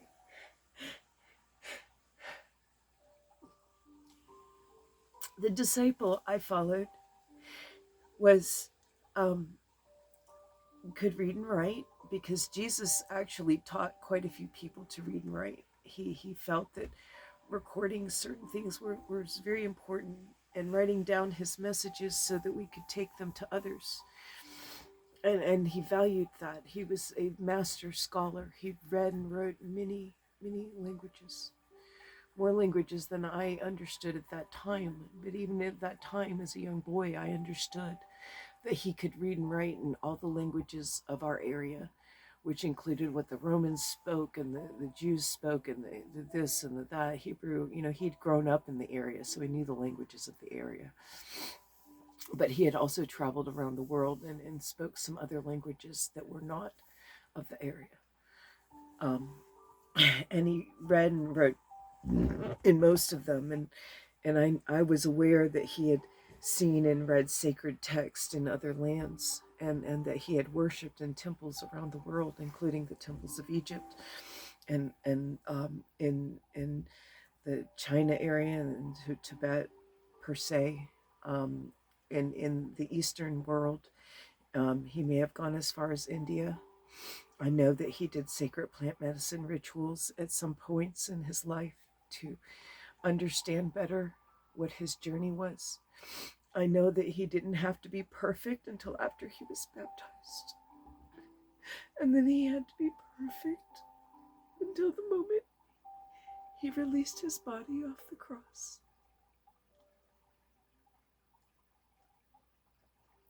And as he had created that avatar within his mother, he had to release it consciously. It was a choice, and he had to wait until he got approval that he had fulfilled all the contracts, that all the I's had been crossed and all the T's had been dotted, and that all the laws had been fulfilled as per the contracts for the God that had created him to fulfill. And it was beautiful to God. And they told him he could die now. It's just a small baggie and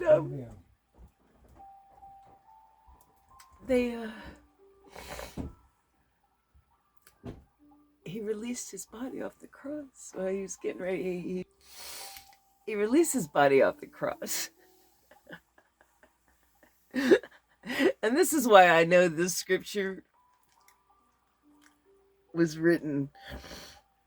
I'm not sure who wrote this scripture, because how would any human know what happened? It's very interesting to me, these scriptures, and how they're written, and who's claiming the writing of them. Because he'd already released his body. They were already poking him to see if he was dead or not. And his spirit turned to the man that was hanging there. One had already died. And he's like, oh, this guy's going to make me look bad. That's not what he said. But he was fully aware that the other man would hang there for many hours before releasing his avatar and going into the spirit. And that he would fight death for a long time, and it would make Jesus look bad because Jesus had already died. And in the minds of men, Christ could see that would be not an ideal thing. And so he extended his hand to his brother and invited him to leave the flesh with him. But I want you to understand something. He'd already crossed out of the flesh. He did not physically turn in the flesh to the guy hanging next to him and be like, hey, dude, you ready to die now? He was already into the energy realm. He had released his body. And he's like, oh, this dude's going to make me look bad. And so from the energy realm, he extended his hand to this guy in the flesh and made his appearance known to him, his consciousness, and just extended the invitation to leave the body now and come with him now. And he did. And it was beautiful to God and everyone watching. Everybody in heaven watched. Everyone in heaven watched. All the Olympic judges gave him 15s, 25s.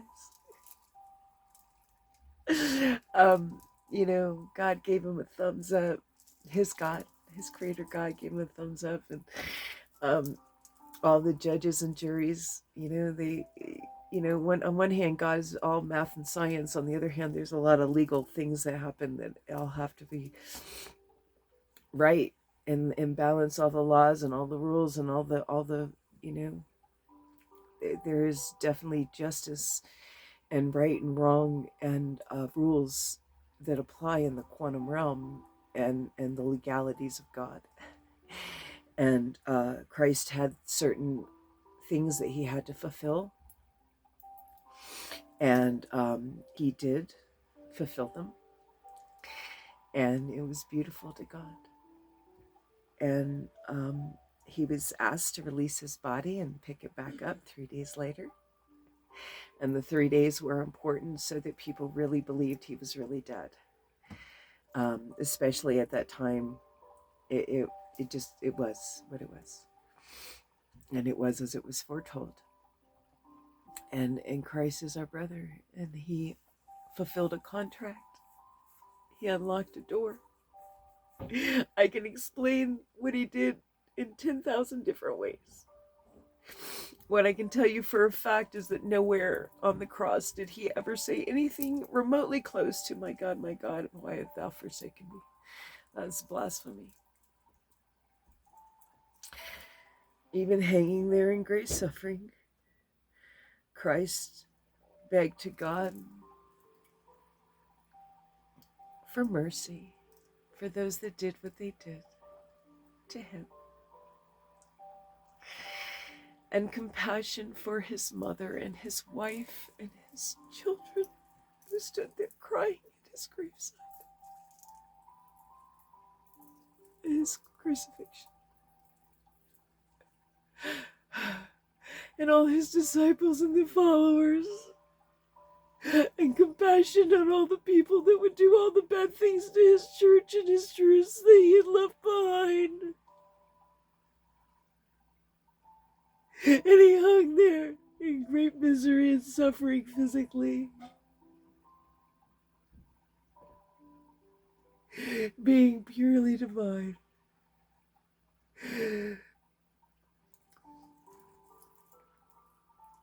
And it was glorious to God. He was glorious. And I am very grateful to my brother. And here's the thing, Christians, take Christ off the cross. Okay. Like, seriously. That's like the 8th grade picture with the booger and the pimple and the hair sticking out all over. Okay, throw that shit away. Move on to love. Christ is about love, not sacrifice, not judgment, not pain. He did what he did to unlock a door. He did what he did to open a gate. He did what he did to fulfill a contract that needed to be fulfilled on this planet. He was born in the proper genetic line. Not that you would know it from that book, because that book has the genetic line of the man that was not biologically his father. So while legally it fulfilled the laws of the Jews to have his father's genetic line written in there, he was not created from his father's genetic line, as far as God was concerned, did not fulfill the promise that he would be born of the line of David. And there's truth in that book, but that book is not all truth, and that book is not all God's truth. Anyway, so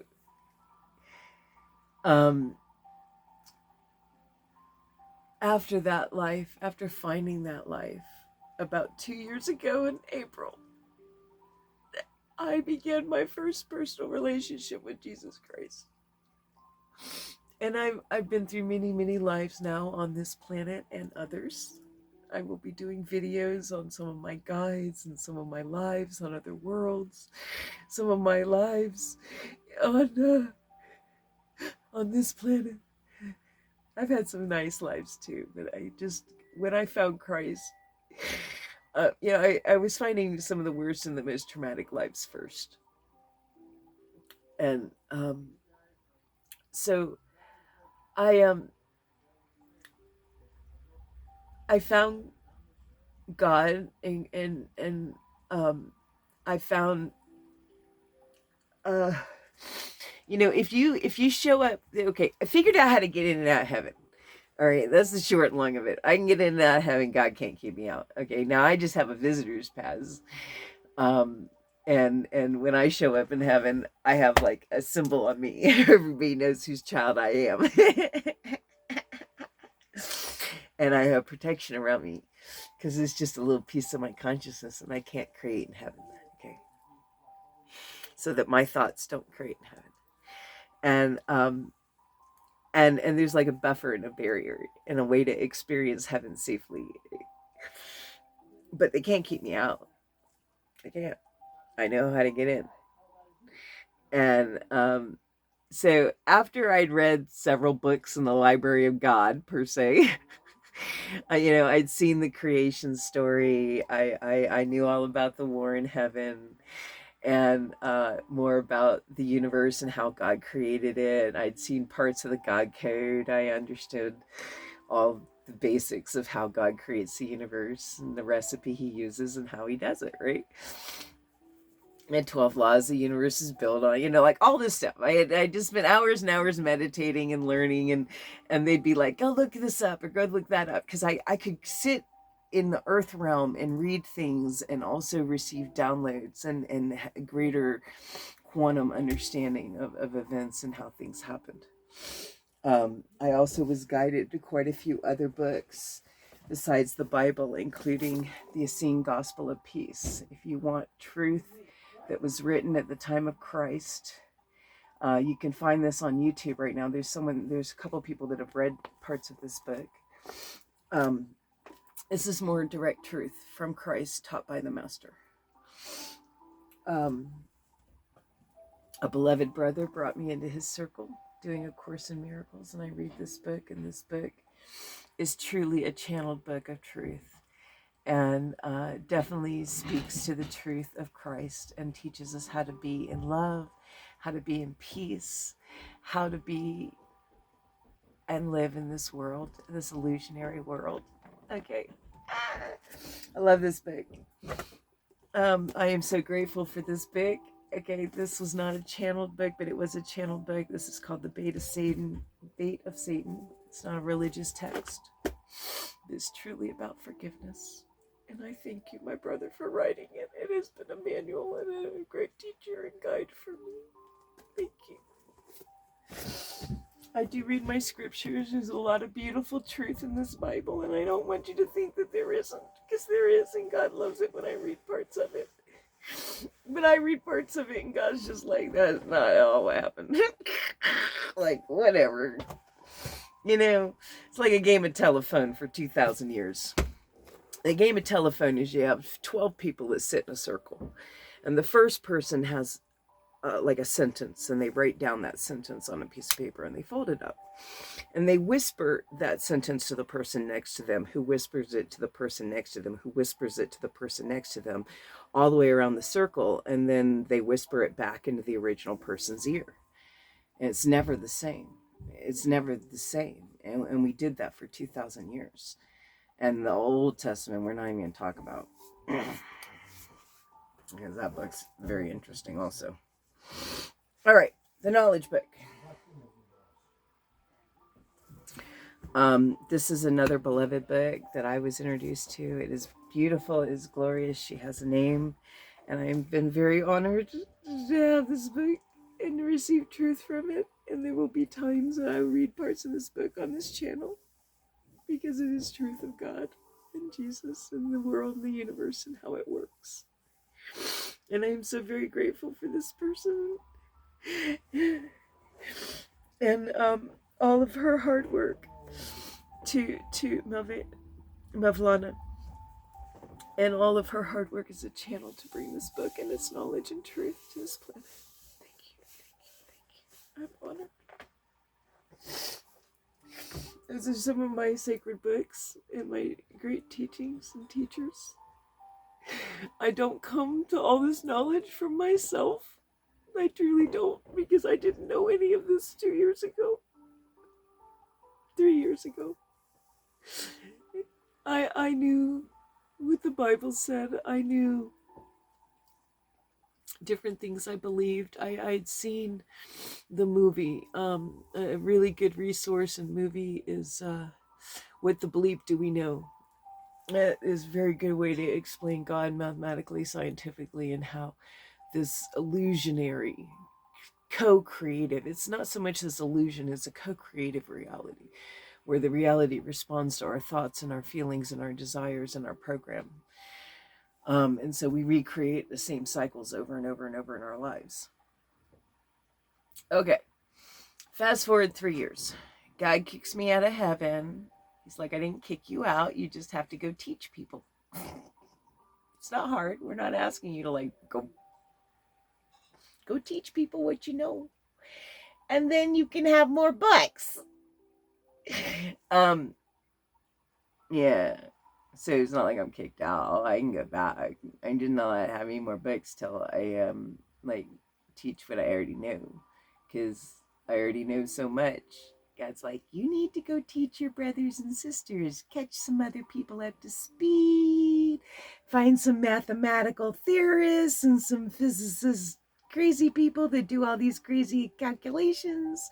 I mean, I've gone through calculus. It's not like I can't do calculus. Well, I can't really. I understand the concepts of calculus. I understand the concepts of all the formulas. But the only way I made it through the calculus last time was with a tutor. And she kept like being mind boggled at I would read the question. I would apply the proper formulas or series of formulas in the proper sequences and still come up with the wrong answer every time. And I passed the class because she's like, I'm just going to sit with you the final exam. Okay, did she do anything for me? Yes, she made sure I had the right answer every time. But she made sure I did it all right, and I still could get the wrong answer. She's like, I don't understand. She goes, you've written out every formula, you've written all the right numbers, but then your math goes wrong here, you messed up here, and then you boo-booed here, and so you have the wrong answer again.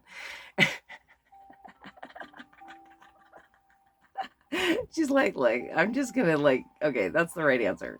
Okay, if you could do proper math. And I was using a calculator. She's like, I don't understand. You're doing a calculator. It's not like you're doing this in your head. How do you keep getting the wrong answers? I just like, math's not supposed to be my thing. I understood the concepts, but doing math was not my thing. So I'm gonna have to find some theoretical physicists and mathematicians that do that kind of stuff, and sit down and explain to them all that God's shown me and all I understand about the universe and how it works, and let them figure out the math. I can explain it vibrationally.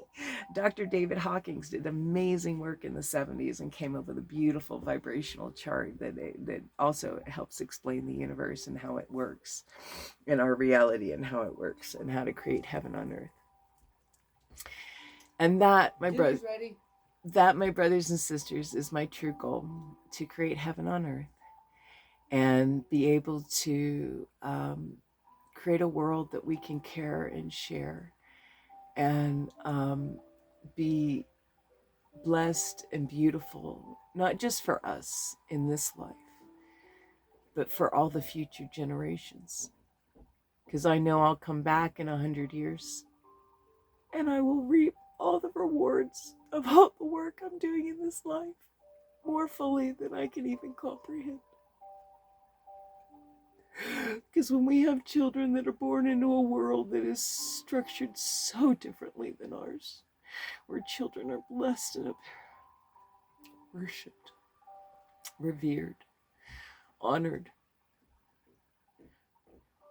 and allowed to be what they're supposed to be, and where we're all not spending all our time and money and energy just trying to survive, but we have time and we spend our time developing our spiritual gifts, learning how to be telepathic, learning how to jump around the planet in our avatars, teleporting.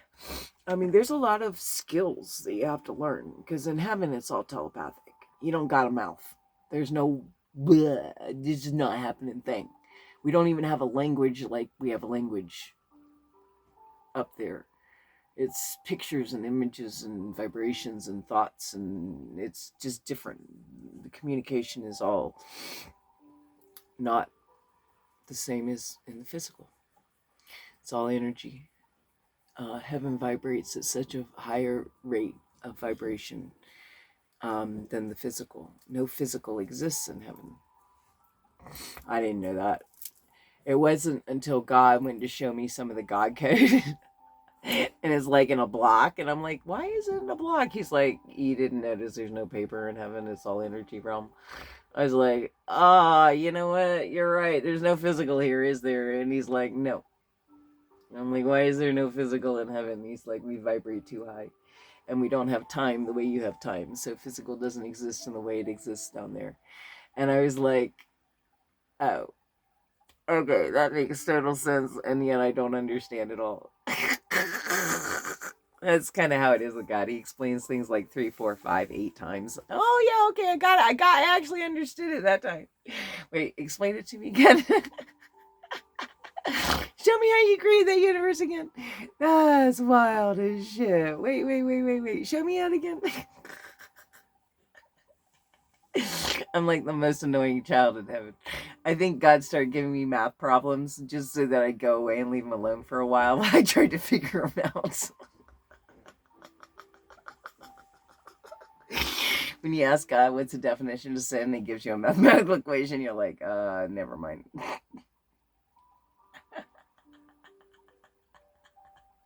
I didn't really want to know that bad. Because it wasn't just one equation, it was like a series of equations, and I was like, oh, heck no. That looks like homework. I am not about it. So, my brothers and sisters, I love you so very, very, very, very much. I am your quantum sister, Star. Joyful Star. And I have lived so many beautiful lives on this planet. I can't wait to share about. But my true dream and desire is to create heaven on earth and to teach Jesus in the way he would like to be taught, more truthful, as the master of light and being that he was. And I'm just so grateful. I'm so grateful. My heart is full for this opportunity. And I'm scared shitless. Because I don't know very many Christians that want to hear about a Christ that includes aliens and math. Just FYI, guys, that light over his manger was his ship from his homeworld protecting him. Okay, bad news, everybody. Christ talked to aliens and angels. There are aliens that are part of the armies of heaven and work for Team Light, just like there's aliens that are bad and work for Team Dark. You know, it's the thing in God. Everybody's got everybody on both sides. You know. And there are galactic beings that work very closely with the gods to help create this earth that is supposed to be the Garden of Eden. And the second coming and the rising of the mother is what the second coming is all about. That we are to make heaven on earth as we rise into our consciousness and we become more telepathic and our 5D gifts start coming online and create a world that's heaven on earth, that creates societies and political structures and economic structures where more people win. And then we get up every day and we create a world and a society and a political and economic and social structure where even more people win. And more people focus on living their most beautiful life and being in love and joy and sharing and caring. And if we can, break the piggy banks of the owners that have all the money in this country and funnel that back down to the working classes, it would be a good idea. Okay? But there are those at the top that enjoy the suffering of the lower classes. They feel it's our right. They feel it's our place. They feel like they have the right to take our wealth, that we don't have a right to our wealth. Everything should cost everything, and we should end up with, dying and having nothing. And they really want to get rid of Social Security because they know Social Security is for the poor and is what keeps millions of seniors going every day. And they are happy to get rid of it because they don't need it. They're never going to need it. Their kids don't need it. Their grandkids ain't going to need it. They got so much of the wealth of this country. Jeff Bezos makes over $7 million an hour because every employee that works for him works for so much less than how much they actually make for the company, and he just siphons that shit off. He just is stealing the wealth. Companies do shrinkage, they make smaller amounts and put it in the same size package and charge you more for it. Why? Because their investors need more. Every year, at the beginning of the year, the companies sit down and go, we need to give our investors more. So American people, pony it the fuck up. And we are not going to provide more services because that would cost and take away from our profit. And all we care about is profit and giving to our investors. That is the purpose. And that's not what God says as the purpose of capitalism. You can turn any system into a system of slavery. God doesn't care if you have capitalism or socialism or communism. He actually doesn't. You can have any kind of ecology and have it be balanced and healthy. And you can have any kind of ecology or economic structure or arrangement and allocation of the resources and make it unfair. It's possible to unbalance any system. And in this system of capitalism in America, we've massively over-monopolized and allowed for competition, which is the thing that free markets make, we just unleashed the wild horses and let them run rampant. And we wonder why we're in the coach in the back getting thrown around and beaten up. And corporations and the wealthy are siphoning off the wealth while we work to survive. And we act like there's no way to balance the scales. And that's the only fair. And that is completely fair. And there's the baloney that the society is just as fair as it was, when the reality is economically the middle and lower classes have been sliding and sliding and sliding and losing ground and losing ground.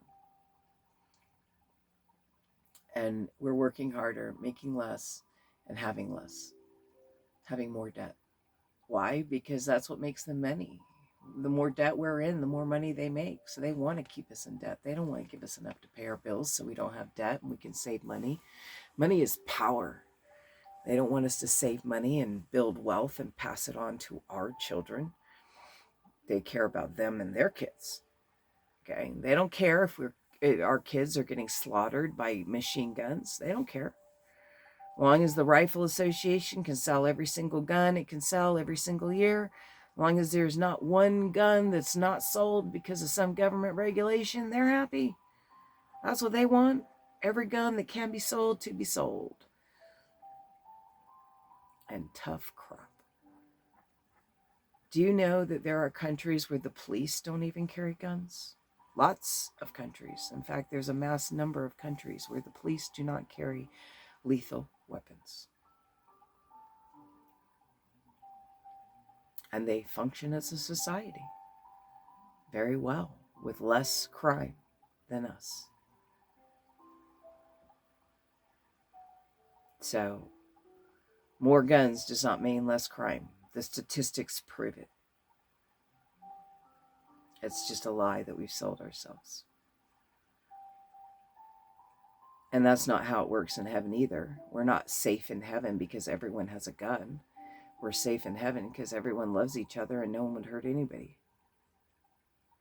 That's a much better, loving, beautiful place than some place where we have unlimited pollution and everyone has guns and we're all scared to death of each other.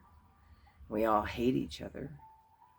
I mean, you got to look at what kind of society people are trying to build. Are they trying to build a society of love where we all work together to make the world better? Or are they trying to create a society of hate where we all have a gazillion guns and we pollute endlessly? And, you know, I understand that there's a dependence on oil of the world.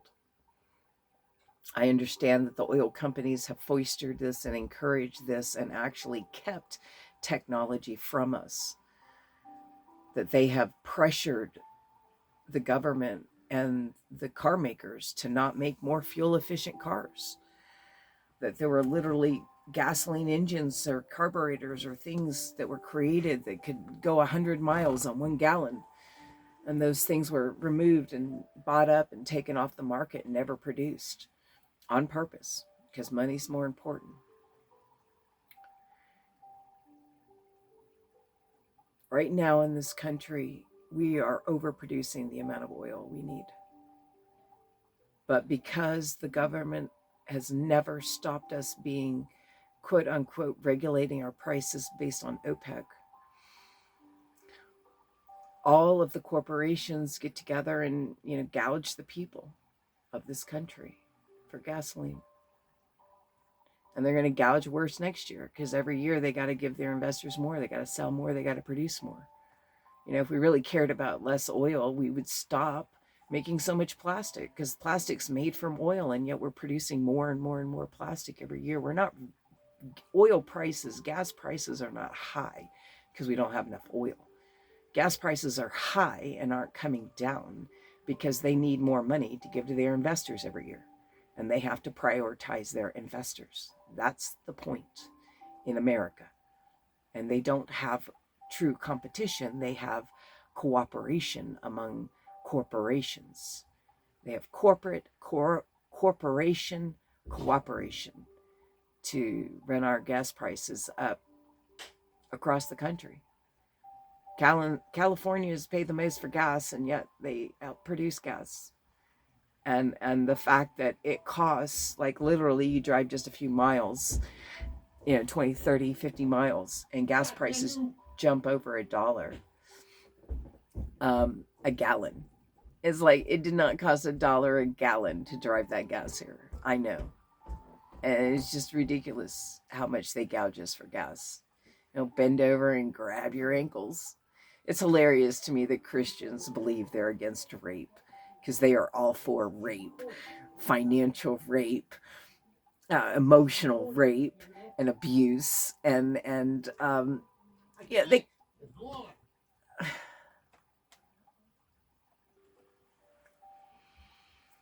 There is so much to say, and I have so many more videos to make, but I had to get this video out.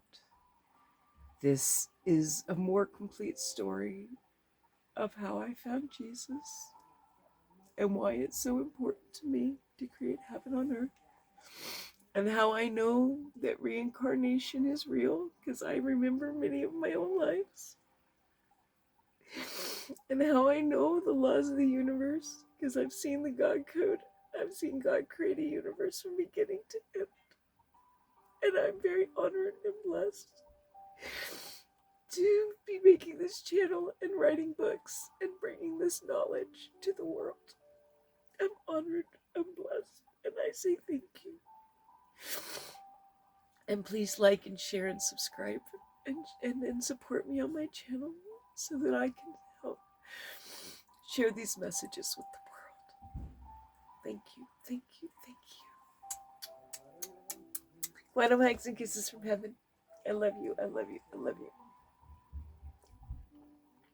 Forever and always. Help me create heaven on earth for the future generations that will come. I love you, my brothers and sisters. You're all star seeds, immortal beings in a shell of stardust. And you're loved and beloved by those that created this entire reality. We are their children, and they want us to create heaven on earth.